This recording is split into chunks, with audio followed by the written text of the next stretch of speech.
छोटी छोटी आंखें बड़े बड़े सपने देखती है। कई बार जब हमारे सपने पूरे नहीं हो पाते ना, हमारी उम्र तो बढ़ती रहती है, एक वक्त आता है जब हम खुद पेरेंट्स बनते हैं और फिर वही सपने जो हमारे पूरे नहीं हुए किसी भी सर्कमस्टांसेस की वजह से, हम चाहते हैं कि वो सपने हमारे बच्चों के थ्रू पूरे हों। और कहीं ना कहीं दोस्तों या पेरेंट्स जो हमें देख रहे हैं, जाने अनजाने में हम अपने बच्चों पर इतना प्रेशर डाल देते हैं कि जिसके नतीजे से हम ना वाकिफ होते हैं। वो कई बार बहुत ज्यादा डिप्रेशन में जा सकते हैं आपके बच्चे। खास तौर से आज के एपिसोड में हम बात करेंगे 11th और 12th के जो क्रिटिकल क्लासेस होती हैं, उस वक्त जो बच्चे एक उनकी एज क्राइटेरिया भी वैसा रहता है और जो मेंटल प्रेशर से वो गुजरते हैं, तो ओवरऑल घर में आपको माहौल कैसा बना के रखना चाहिए, थोड़ा सा डिटेल में बात करने की कोशिश करेंगे। और इसके लिए हमारे पास में एक ऐसी शख्सियत मौजूद है जिन्होंने कई सारी जिंदगियां चेंज करी है। जो सैड लोग थे, जो डिप्रेशन में स्टूडेंट्स थे, उनको बाहर निकाला है अपने मोटिवेशन से। तो बहुत बहुत स्वागत है डॉक्टर साहब आपका। प्रकाश जकातदार जी हमारे साथ मौजूद है। Thank you so much for giving us time sir. And बहुत ही क्रिटिकल हमारा आज का टॉपिक है कि कैसा माहौल क्रिएट किया जाए घर में कि बच्चे बेस्ट परफॉर्मेंस भी दें और मोर इम्पोर्टेंटली सर खुश रह सकें। हाँ, करेक्ट जी। ये जो सवाल है, actually of course we are only talking about the students who are appearing for 11th and 12th standard examination. लेकिन पेरेंट्स की पेरेंटिंग जो होती है वो सिर्फ 11th-12th स्टैंडर्ड में शुरू नहीं होती है, वो तो उसके बचपन से स्टार्ट होती है। और बहुत बार मेरे पास लड़के आए हैं और रोते हैं कि मेरे पेरेंट्स ये करते हैं वो करते हैं, उनको समझाओ, ऐसा करो वैसा करो। उनको क्यों नहीं समझ में आता कि हमने ऐसा कर रहे हैं, हम बहुत मेहनत कर रहे हैं वगैरह वगैरह। बहुत सारी उनकी कंप्लेंट्स उनके पेरेंट्स के बारे में होती है। तो मैं उनको बात ये बोलता हूँ कि देखो भाई, अगर कल गवर्नमेंट ऑफ इंडिया एक लॉ पास कर दे कि किसी को भी अगर पेरेंट बनना है तो उसको कम से कम 4 साल का डिग्री कोर्स करना पड़ेगा। पेरेंट्स तो छोड़ो, नेता भाग जाएंगे। हाँ, तो कोई भी आदमी इंडिया में पेरेंट बनने के लायक नहीं है, ऐसा सर्टिफिकेट मिल जाएगा। राइट? मतलब एक बात तो तय है कि पेरेंट्स बनने के लायक नहीं है, फिर भी वो पेरेंट बन जाते हैं एक्सीडेंटली। एक दिन उसको पता चलता है मैं तो बाप बन गया, बायोलॉजिकल भाई। हाँ, माँ, एक लेडी को पता चल गया अरे मैं तो माँ बन गई। क्वालिफिकेशन है क्या तुम्हारे पास माँ बाप बनने का? बिल्कुल नहीं। अगर कोई भी क्वालिफिकेशन नहीं है, कोई भी शिक्षा नहीं है, कोई भी एलिजिबिलिटी क्राइटेरिया नहीं है, फिर भी मेरे को बच्चे तो बड़े करने हैं, तो मैं क्या करता हूँ? मैं देखता हूँ मेरा जो एक्सपीरियंस है मेरे बाप के बारे में और मेरी माँ के बारे में, वो मैं यहाँ लगाता हूँ। राइट? और मेरा बचपन अगर मेरे को अच्छा लगता है तो मैं वही करता हूँ जो मेरे माँ बाप मेरे साथ करते थे। और मेरे बचपन के बारे में मेरी बहुत बुरी यादें हैं तो मैं वही न करता हूँ जो मेरे पिताजी ने किया है। मेरे को पिताजी बहुत मारते थे और मेरे को लगता है कि मारने से आदमी बहुत अच्छा बन जाता है। राइट? क्योंकि मेरा सब करियर उधर उसकी वजह से हुआ, तो मैं भी बच्चों को मारते रहता हूँ। राइट? और मेरे को उस टाइम बुरा लगा होगा, साला मेरे को मारा ना इसके लिए मेरा करियर खत्म हो गया। तो ये बिल्कुल मारेगा नहीं, वो बच्चों वैगाबॉन्ड बन जाएगा, लेकिन फिर भी ये मारेगा नहीं उसको। राइट? मतलब बच्चों को मारना है या ना मारना है, उसको कैसे बड़ा करना है, ये जो हमारा प्रतिक्रियाएं हैं वो हमारे बचपन के ऊपर होती है। राइट? और ये जो है वो इनएप्रोप्रिएट जो चीज हो गई उसका आज प्रतिक्रिया करना बहुत बुरी बात है। राइट? तो इन्होंने जो बोला कि हम माँ बाप क्या करते हैं कि अपनी अपेक्षाएं उसके ऊपर लाद देते हैं, अपने जो बचपन के सपने रहते हैं जो उनको पूरे नहीं कर पाए वो उसके ऊपर डाल देते हैं। और फिर वो अगर उससे साथ नहीं करता है तो उसको चिल्लाते हैं, उसके ऊपर गुस्सा करते रहते हैं और फिर उसको बोलते हैं तू तेरे पास डिसिप्लिन नहीं है, ये नहीं है, वो नहीं है। उनको ये नहीं पता चलता है कि इस बातों का उसके ऊपर क्या मानसिक दबाव कितना रहेगा। और 11th स्टैंडर्ड में तो ये दबाव बहुत ही ज्यादा रहता है। और इसके लिए मैं बोलता हूँ कि बचपन से लेके आज तक आपने किस तरह से, अगर मैं एक बच्चे को जन्म दे रहा हूँ तो मैं अगर उसको बड़ा कर रहा हूँ तो मेरी जिम्मेदारियां क्या हैं एज ए पेरेंट? मेरी जिम्मेदारी यह है कि एक ऐसे व्यक्तिमत्व को जन्म दे जो अपने आप में परिपूर्ण हो। हम उसके हिस्से में जो बुराई आती है, उसके हिस्से में जो कठिनाई आती है, उसके बारे में वो अपने आप को जिम्मेदार रखता है, न कि परिस्थिति को। Right? If you are blaming the circumstances, then you are victim of the circumstances and you are habituated to play the role of victim. Right? लेकिन तुम अगर बोलोगे नहीं ये जो चीजें हैं ये मैं करता हूँ, मतलब मैं मेरे ऊपर ध्यान दो, सर्कमस्टेंसेस के ऊपर नहीं, तो एक जिम्मेदार व्यक्ति का ये होता है, निर्माण होता है। Basically taking the ownership. हाँ, तो ऐसा लड़का पैदा करना चाहिए जो अपने हर एक एक्शन की जिम्मेदारी खुद के ऊपर लेता है, और जिम्मेदारी लेता है मतलब ये मेरा एक्शन है और ये उसके परिणाम है, ये परिणामों की भी जिम्मेदारी मैं लेता हूँ, राइट, इस तरह का। लेकिन बचपन में हम लोग देखते हैं, एक छोटी बच्ची रहती है, एक छोटा सा इन्फेंट, छोटा सा बच्चा रहता है, बोलता है उसके पास कोई ये आता है, मेहमान आते हैं घर में, तो मेहमानों को चाय देना पड़ता है, तो एक छोटा बच्चा बहुत एंथुसियास्टिकली बोलता है, माँ मैं चाय लाता हूँ। तो क्या माँ बोलती है उसको, तू मत ला तो गिराएगा, ये बात है। लेकिन मतलब उसके आपने एक इमेज किया है कि जो उसको काम दिया है वो अच्छी तरह से करने वाला नहीं है, राइट। और इस तरह से आप अगर उसको 4-5 बार बोलोगे तो उसको लगेगा ये मैं इस काम के लिए बना नहीं हूँ। बेसिकली कई बार हमारे घरों में भी हमने देखा है कि जब बच्चे, खासतौर से मैं उन शहरों की बात कर रहा हूँ या छोटे गांव की, छोटी सिटीज की, बच्चा थोड़ा सा भी कुछ गलती करे तो रिलेटिव्स भी आके उस पर हावी हो जाते हैं। हाँ। क्या अरे इसको लाड़ प्यार से तुम तो ये ऐसा कर दोगे, हाँ। ये बड़ा होके क्या करेगा, and no disrespect to any occupation, लेकिन कोई भी पेशा, कहता है ना मेहनत का पैसा सब अच्छा ही होता है, लेकिन अगर आप पढ़े लिखे हो तो आपको उसके मुताबिक काम करना चाहिए, राइट। लेकिन उसे कहा जाता है नहीं, तो बड़ा होके वजन उठाएगा, ये तो मजदूरी ही करेगा, तो ड्राइवर ही करेगा। सो ये जो टॉन्ट्स होती है, आपको नहीं पता वो कितना ज्यादा इम्पैक्ट करती है उस एज में। हाँ, क्योंकि बच्चा जो है वो अपनी आइडेंटिटी ढूंढ रहा है, मैं कौन हूँ, और वो पहला उनका जो आरसा आईना होता है वो अपने माँ बाप होते हैं, पेरेंट्स होते हैं। और पेरेंट्स अगर बोलते हैं तो ये नहीं कर सकता, तो वो नहीं ये कर सकता, तो ये मत कर, इसमें डर जाएगा, तो मर जा गिरेगा।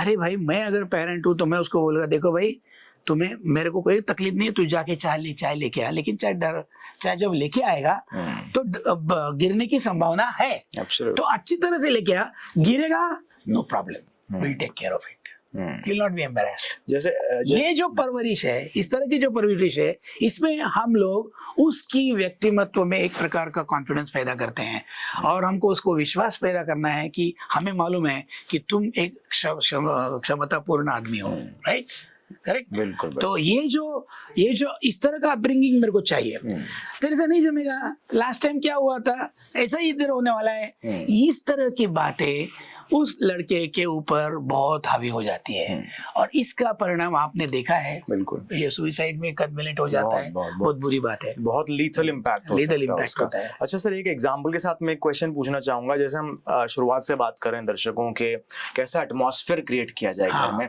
और एटमॉस्फेयर बहुत महत्वपूर्ण चीज होती है। जैसे अगर एग्जांपल मैं देना चाहूँ सर, और I am sure I will agree with me, कि वो कहता है ना कि चील के बच्चे को अगर बचपन से मुर्गियों के साथ रख दिया जाए तो वो कभी उड़ नहीं पाएगा, बिकॉज़ उसको अपना पोटेंशियल ही नहीं पता है ना। करेक्ट, कि वो तो हाँ। So exactly atmosphere plays a vital role, कि आप उसके इर्द गिर्द कैसा एटमॉस्फेयर क्रिएट कर रहे हो, क्या नेगेटिविटी में वो जी रहा है, क्योंकि वो एक कच्ची उम्र में है, उसको जैसा ढालोगे वैसा ढल जाएगा। तो एटमॉस्फेयर के हवाले से जरा बताइए सर। और एक ऑफलाइन आपने ना मुझे इंटरव्यू के पहले सर ने एक बहुत अच्छा एक प्लैंक वाला एग्जाम्पल भी दिया, वो भी जरा एग्जाम्पल के साथ में बताइए। एब्सोल्युटली। देखो, मैंने एक एक्सपेरिमेंट के तौर पे तुम देखोगे कि सपोज मेरे पास एक 2 फुट का और 6 फुट लंबा, 2 फुट चौड़ा और 6 फुट लंबा ऐसा एक प्लैंक है, और वो एक बेंच के ऊपर रखा है, स्कूल का बेंच रहता है ना, उसका हाइट है। और मैंने बच्चे को बोला कि बच्चा चलो इसके ऊपर चल के दिखाओ, तो बोल रहा है इसमें क्या है, चल के दिखाता हूँ, वो उठेगा चलेगा, उसमें क्या है, कोई प्रॉब्लम तो नहीं है। लेकिन अभी वही जो बेंच है वो एक 56 माले की बिल्डिंग है, उसके ऊपर जो एक रहता है, क्या बोलते हैं उसको, एक प्लिंथ रहती है, वो प्लिंथ के ऊपर वो बेंच रखा दिया है, रख दिया, हाँ, और उसको अभी बोलो कि इस पे ऊपर चलो, तो क्या वो चलेगा, वो डरेगा, उसके पास क्षमता है चलने की, बिल्कुल, लेकिन उसका ध्यान अभी उस चलने पे नहीं है, उसका ध्यान अभी वो गिर गया तो क्या होगा, ऐसा है। मैं देखता हूँ बहुत सारे पेरेंट्स यही करते हैं, जो 2 फुट का प्लैंक है उसको 56 माले पे लेके उसको छोड़ देते हैं। बोलता है कि तू जो अभी पढ़ाई नहीं करेगा तो उसका कॉन्सिक्वेंसेस ये होगा, हमारे पास पैसा नहीं है, फिर ये होगा, फिर वो होगा, फिर वो होगा, फिर ये होगा। और इतना जबरदस्त भयावह जो बोलते हैं ना, ऐसा एक नजरिया पैदा कर देते हैं कि बच्चे का जो प्लैंक है वो प्लैंक एकदम 56 माले पे चला जाता है। और फिर वो डरने लगता है। और जब कभी क्रूशियल एग्जाम की बात आती है तो उसको लगता है अगर मैंने नहीं किया तो क्या मैं गिर जाएगा, राइट।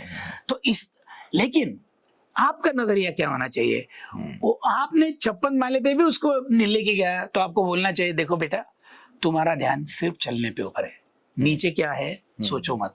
और तू गिर भी गया तो मैंने सेफ्टी नेट करके रखा। फैंटास्टिक। तो गिर भी गया तो तेरा जिम्मेदारी मेरा है, तू बिल्कुल बिंदास चल, तेरा ध्यान सिर्फ चलने के ऊपर होना चाहिए, बाकी सब चीजों का इंतजाम मैंने करके रखा है।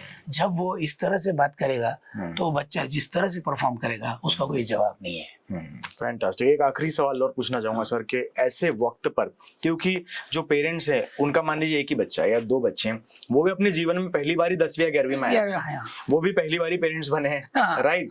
तो ऐसे में सर पेरेंट काउंसलिंग कितनी ज्यादा अहम है? और अगर किसी पेरेंट्स को कोई परामर्श लेना है, सबसे पहले तो उनको रियलाइज होना चाहिए कि एज ए पेरेंट वो कहाँ गलत जा रहे हैं। 3 बात, उन्हें रियलाइजेशन नहीं होगा तो वो काउंसलिंग के लिए आएंगे नहीं। 3 बातें हैं।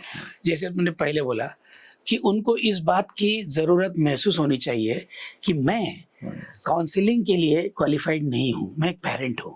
हाँ, तो दूसरी बात यह है कि किस तरह का काउंसलिंग करना चाहिए, इसके लिए वो खुद काउंसलर के पास जाए और उनको पूछे कि किस तरह से मैं उनके साथ बात करूं। तीसरी बात यह है कि बच्चों को अगर काउंसलर की तरह तुम ट्रीट नहीं कर सकते, क्योंकि आप पिताजी हो और आपका एक नजरिया है, तो वो जो नजरिया है, वो जो आपकी इमेजेस है उसके बारे में, वो सिर्फ आपको डिसॉल्व करनी होगी, राइट। मेरा बच्चा ऐसा है, मेरा बच्चा वैसा है, मेरा बच्चा पढ़ाई में अच्छा नहीं है या अच्छा है, जो कुछ भी आपकी उसके बारे में नजरिया है, वो आपको दूर करके उसको एक ही नजरिए से देखना है, इसके एंडीवर में मुझे सहायता करनी है। अगर बच्चा स्कूल कॉलेज जाता है, किसी टेस्ट को बैठता है और टेस्ट में कम मार्क लाता है, तुम्हारा नजरिया क्या होना चाहिए? उसके ऊपर गुस्सा करे, उसको पास फेलियर की याद दिलाएं या किसी दूसरे स्टूडेंट के साथ उसका कंपैरिजन करे? जी नहीं, आपको क्या करना है कि उसको कम मार्क्स क्यों मिले इसका एनालिसिस, एरिया ऑफ इम्प्रूवमेंट पे काम करें, वीकनेस पे, जो उसके वीकनेस है उसके ऊपर काम करें, और वो वीकनेस दूर करने के लिए जो कुछ भी करना है वो पेरेंट्स को करना है।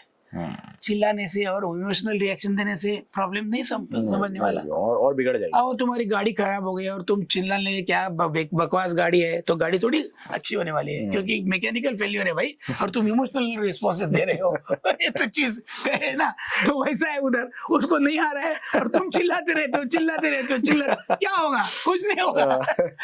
इससे अलावा अगर तुम सोचेगा ना, ये देख ये तेरा टेस्ट है, ये मार्क्स नहीं मिले, ये नहीं मार्क्स, क्या नहीं समझ में तेरे होता है, कंसेप्ट नहीं समझा है, पहले तो पुस्तक बुक पढ़ के देख और रिलेवेंट टॉपिक देख, पढ़ा, हाँ, फिर भी नहीं समझ में आया, चल टीचर के पास जाएंगे, फिर टीचर के पास जाएगा, टीचर को भी समझा, बोलेगा कि ऐसा ऐसा है, वो अगर समझेगा, और जब तक उसको नहीं समझेगा तब तक मैं उसको छोड़ूंगा नहीं। ये मेरा पेरेंटिंग का कर्तव्य है, राइट। पेरेंटिंग का मतलब ये है कि उसको सही रास्ता दिखाए। अगर वो गलती कर रहा है तो बहुत अच्छी बात है, करने दो उसको गलती, उसको बोलो भी तेरे को गलतियां करने की पूरी परमिशन है, पूरी इजाजत है, लेकिन वही गलती तो दूसरी बार करने की इजाजत तेरे को नहीं है। एक गलती जो एक बार करता है तो वो सुधरने की क्षमता तुम में होनी चाहिए, उसके लिए मैं तुमको पूरी सहायता दूंगा, और मैं I will see to it that you don't repeat the mistake again, same mistakes again, that is called parenting. Right. एक और इम्पोर्टेंट सवाल, जैसे हम एटमॉस्फेयर के बारे में बात करें, घर में एटमॉस्फेयर क्रिएट करना है, पॉजिटिविटी की हमने बात करी, प्यार से सब चीजें होती है, लेकिन इसमें भी एक टिंच ऑफ स्ट्रिक्टनेस भी जरूरी है, right, of course. So how do parents come to know what is the right amount of that, क्या कहते हैं रुआब, एक रुबाब होता है, वो कितना ज्यादा जरूरी है और उसको किस तरीके से कब अप्लाई करना चाहिए?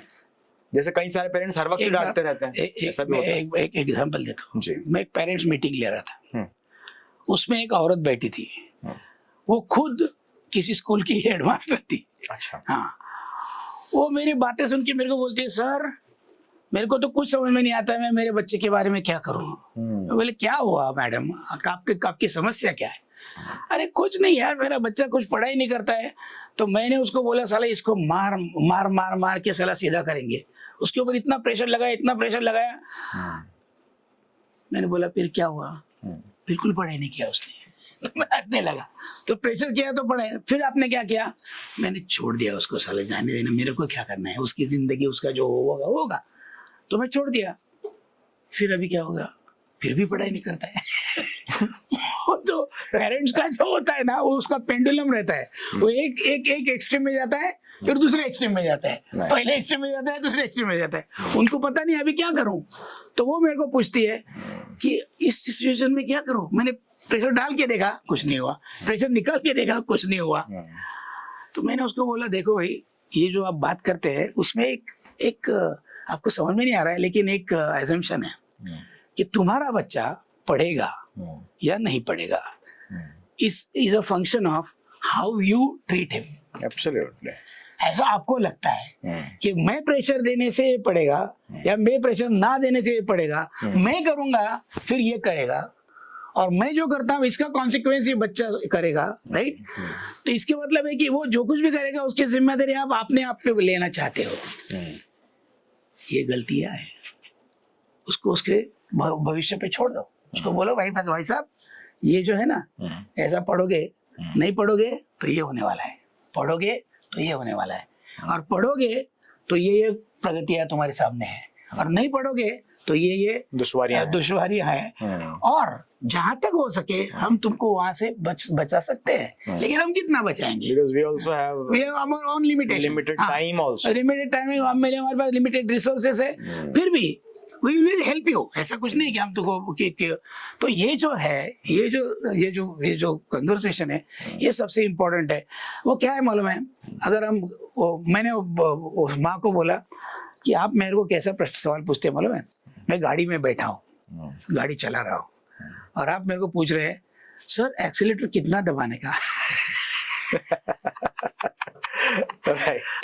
अगर ज्यादा दबाओगे तो आगे वाले को ठोकोगे, कम दबाओगे तो पीछे वाला ठोकेगा। और इसका अंदाजा उसी सिचुएशन के मुताबिक ड्राइवर को होता है कि एग्जैक्टली कितना एक्सीलेटर दबाना है। एक्सीलेटर दबाना है, उसके ऊपर दबाव तो होना चाहिए। बेसिकली जब लाइफ का भी एजुकेशन का कंट्रोल आपके हाथ में होता है, so you get to know exactly how to operate it. इसका अंदाजा आपको आना चाहिए। फैंटास्टिक। और इसी के साथ साथ इसी नोट पे इस एपिसोड को भी हम रैप अप करना चाहेंगे, और बहुत सारी बातें हैं डिटेल में करने के लिए, लेकिन जैसा सबने कहा, माँ बाप के साथ में, आपके पेरेंट्स के साथ में लिमिटेड रिसोर्सेज होते हैं, लिमिटेड टाइम होता है, तो हमारे इस वीडियो में भी लिमिटेड टाइम होता है। Thank you so much for giving us your time, और आपने इतनी अच्छी एडवाइसेस दी। होपफुली आपको ये सारी एडवाइसेस, ये टिप्स बहुत काम आएंगे आपकी पेरेंटिंग में। इन केस आपके मन में कोई भी डाउट है, आपका बच्चा शरारती है, कम बात करता है, बहुत ज्यादा मस्तियां करता है, जो भी एक्सट्रोवर्ट है, इंट्रोवर्ट है, आपको कोई सवाल है, प्रश्न है, do come in the comment section, do subscribe to this YouTube channel, because we are here, ताकि आपकी चीजों के, आपके क्वेश्चंस के जवाब दे सकें और आपको एक बेहतर पेरेंट बनने में हेल्प कर सकें। Thank you so much once again for watching this channel. धन्यवाद।